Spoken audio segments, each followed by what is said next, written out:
¿Sabías que muchos niños abandonan la escuela por tener que trabajar para ayudar a sus familias?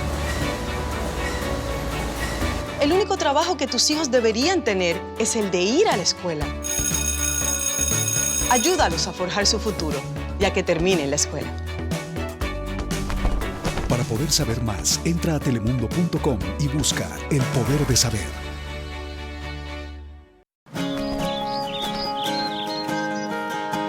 Pasar más tiempo con nuestros hijos hace un mundo de diferencia. Aunque no lo creas, tú aprendes también cuando juegas. Eso inspira confianza y solidifica tu relación con ellos.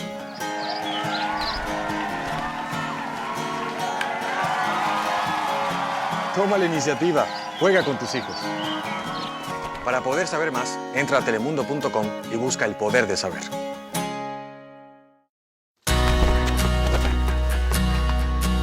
Si acabas la preparatoria, es muy posible que llegues lejos en la vida. Tal vez una beca y posiblemente una vida profesional. Pero si no la acabas, es muy probable que tu situación sea diferente. ¿Cuál prefieres tú? Acaba la preparatoria y marca tu futuro.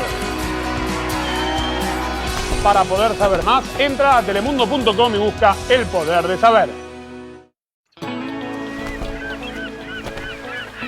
¿Sabías que el 90% de nuestro cuerpo está compuesto por agua? Y que estas botellitas de plástico son uno de los contaminadores principales de nuestros océanos. Hay que bajarle a las botellitas, ¿no crees?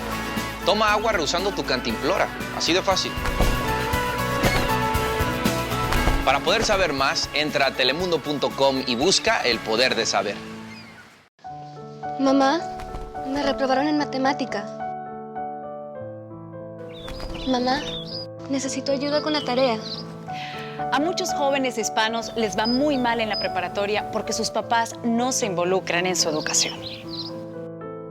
Mamá, tengo un problema. Si no quieres que acaben así, involúcrate y ayúdalos con sus estudios. Para poder saber más, entra a telemundo.com y busca El Poder de Saber. Cuando llegamos a este país y no hablamos el idioma, eso es igual a que si nos hablaran en ruso.